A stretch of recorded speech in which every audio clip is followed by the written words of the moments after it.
Sa pag-usbong ng modernisasyon sa bayan ng Montalban, may mga bagay at alaalang unti-unti nakakalimutan at napapabayaan. Napakahalagang balikan. At ito ay ang kasaysayan. Halina't sama-sama natin tuklasin ang kasaysayan sa puso ng Montalban.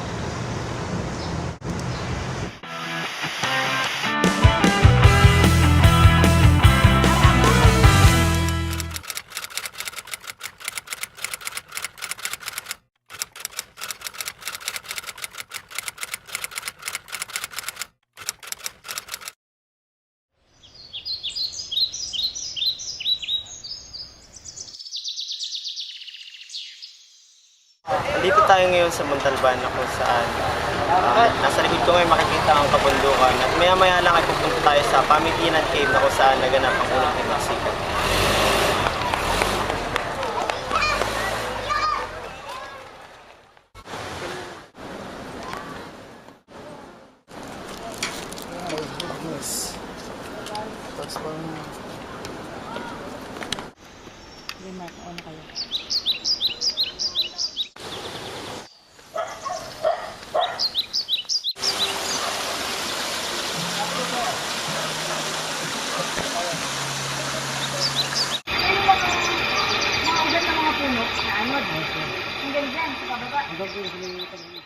Tingnan nyo kung gaano kalaki ang bato.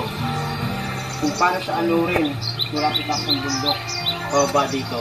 Kung gaano kalakas ang tubig na nagtangay sa kanya pababa.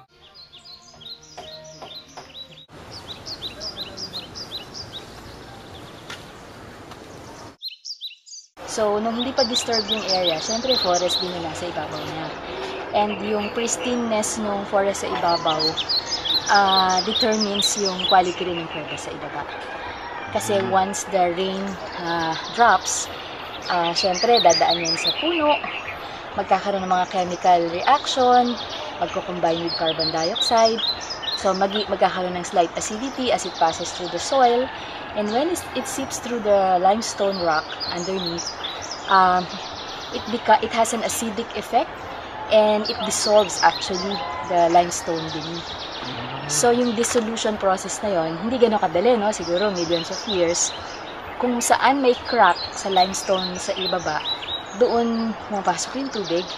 And then from the crack, tumutulo siya together with some minerals of the limestone. So that's where you get yung stalactites, yung mga drips. And then it forms stalagmites, yung sa floor. And then if the water is really strong and marami, doon nagkakaroon ng formation ng cave passages na malaki.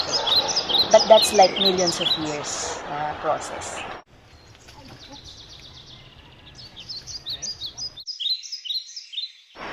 So yung ito yung dinadaanan papunta na sa cave. May ilang minuto na rin kami naglalakad. Sa maling hakbang, gugulong ka talaga pababa.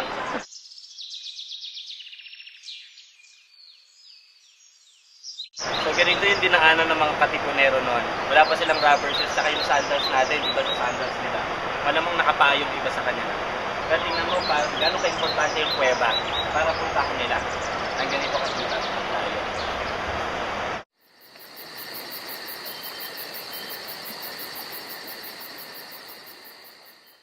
Nakarating na rin tayo sa Pamitinan Cave. 45 minutes para makarating dito sa Pamitinan Cave, no? Umakyat baba tayo sa bundok. Ngayon dito tayo sa entrance.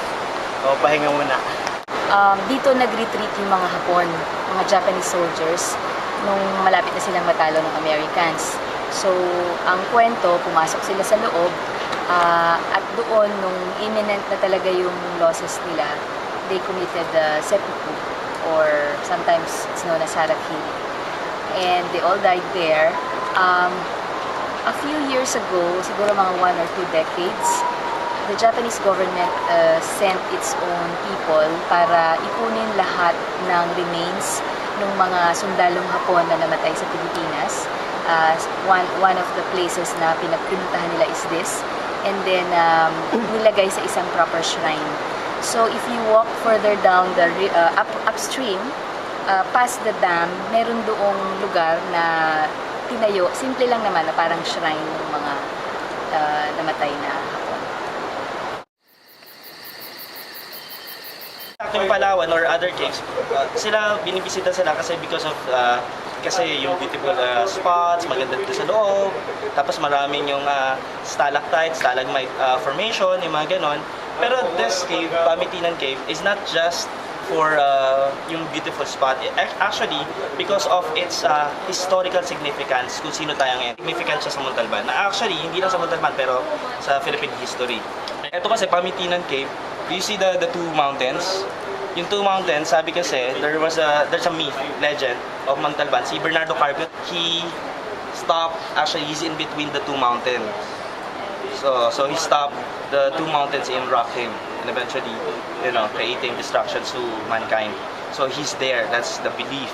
And si Andres Bonifacio is a fan of Bernardo Carpio.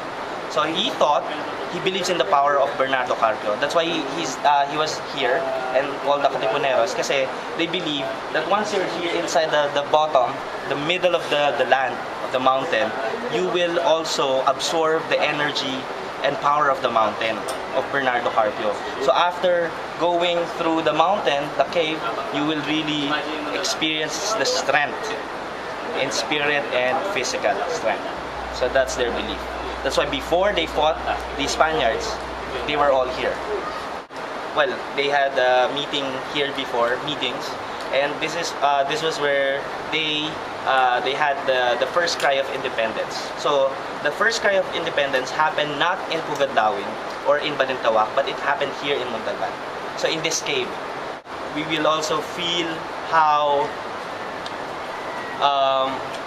the feeling was of the Katipuneros nung nandun sila, di ba? Kasi yung cave naman is not perfect, di ba? It's not talaga yung patag, so maraming rocks, ganyan, and then yung may mga water formation, and eventually makikita din natin yung as we walk, makikita din natin, ma-experience din natin yung journey ng mga Katipuneros papunta dun sa dulo.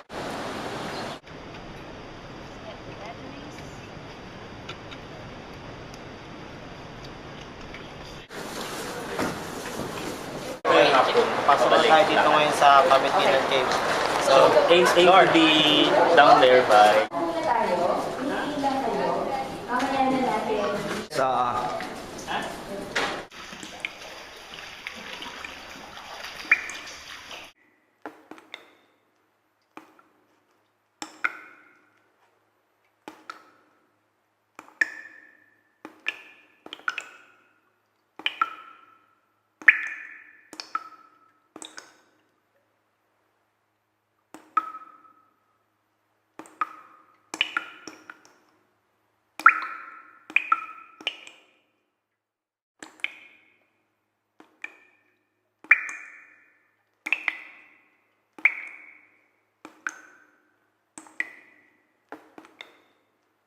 itong mga nabubuong mga yan, parang pool, no?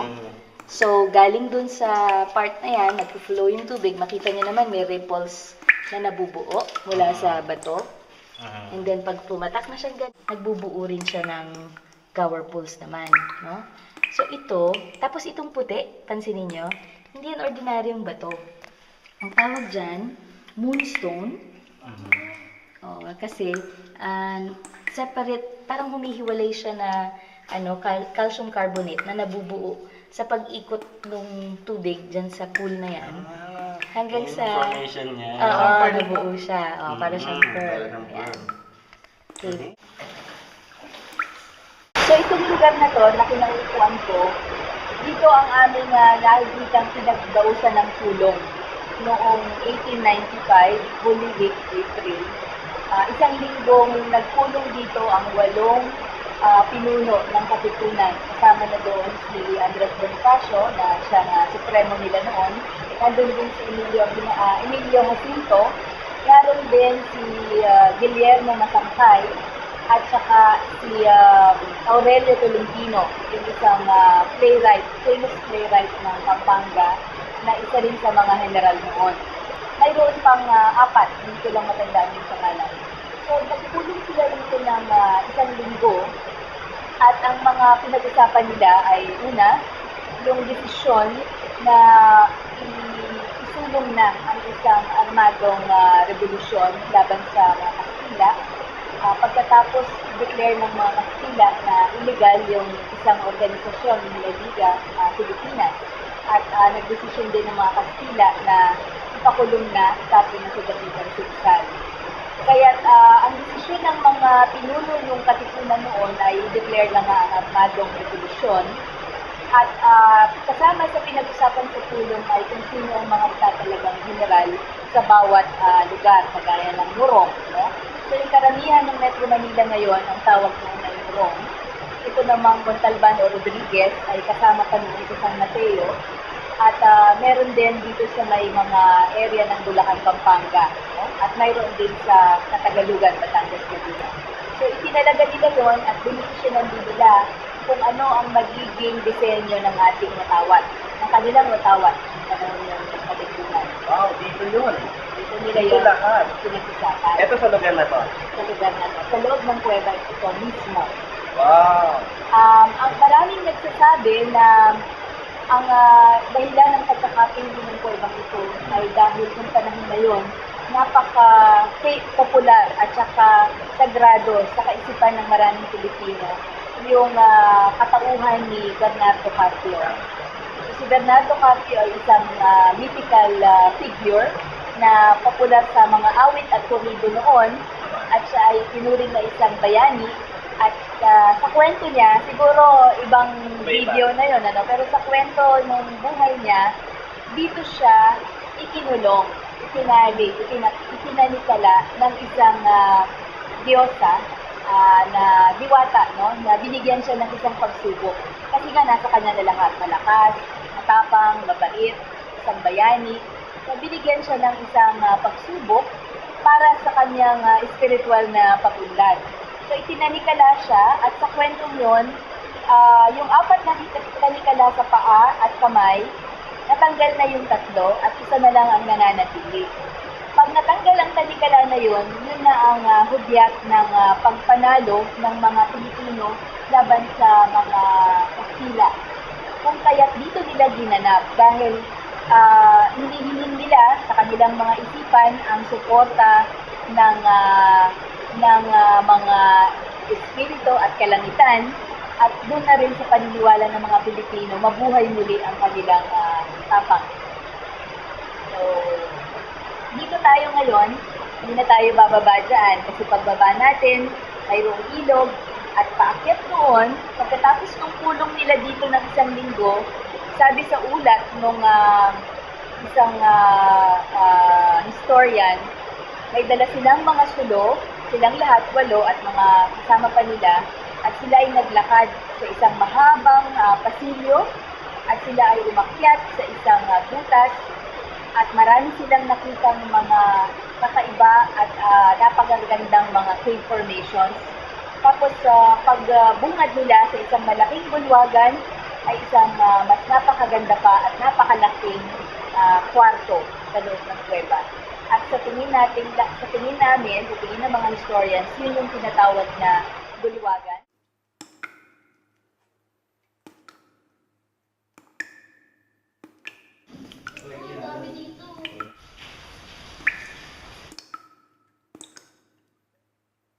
We thank all the elements and forces who's keeping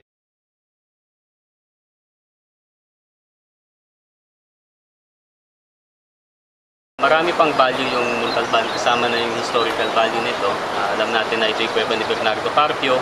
Ito rin ang kuweba ng unang sigaw ng kalayaan ng ating Katipunan. Talagang napalapit kami rin sa lugar.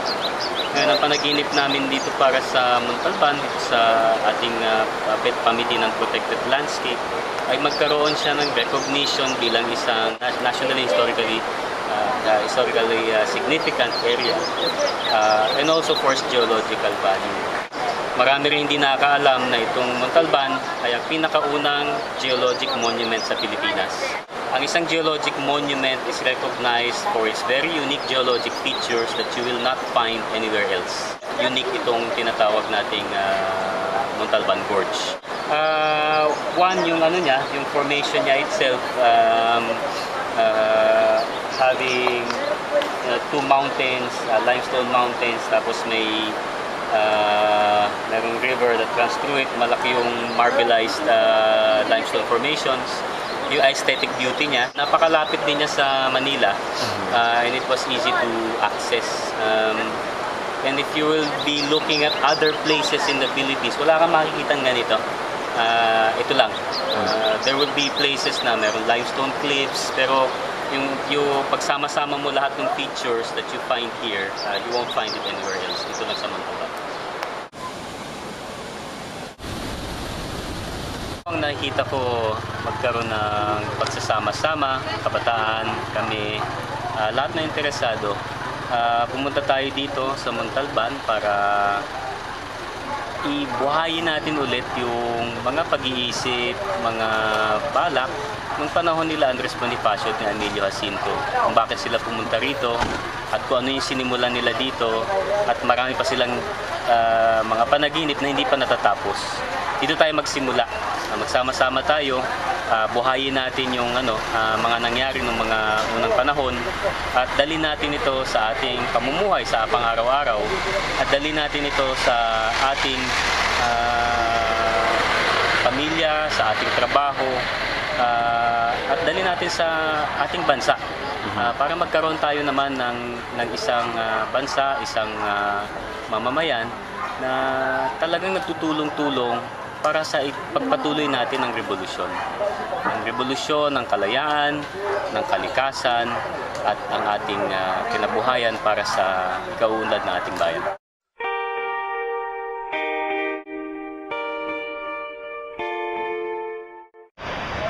Matagal na ako nakatira dito sa Montalban. At ilang beses na rin ako pabalik-balik dito sa Wawa.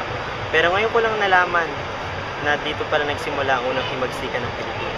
Sa kabila ng kasagraduhan at kahalagahan nito, pero marami pa rin mga tao pumapasok doon kung saan nagsusulat at nagpapandalism sa mga pader ng kuweba at ng mga tira-tirang pagkain at mga balat ng mga pagkain sa loob nito. Sa katunayan pa nga, meron pa kami nakita na mga ipis na kung saan posible naman magkaroon ng ipis sa kuweba kung wala namang pagkain na makikita doon. Karagdagan pa sa mga kalat na nakita sa loob ng kuweba ay mga bote ng alak. Isa pa ay yung mga paniki, kung saan kakaunting paniki na lang ang nakikita sa loob ng kuweba. Bilang sa kamay ang makikita ang paniki. Kung hindi natin kayang pahalagahan ang ating kalikasan at ang ating kasaysayan, parang pinapakita na rin natin na hindi natin kayang pahalagahan ang ating bayan. Kung magpapatuloy ang hindi magandang gawain sa loob ng kuweba, marahil ako na lang ang huling makakakita at makakaranas. Pero may magagawa pa tayo, kung talbayin man tayo hindi, upang protektahan at pangalagaan ang pamilya natin.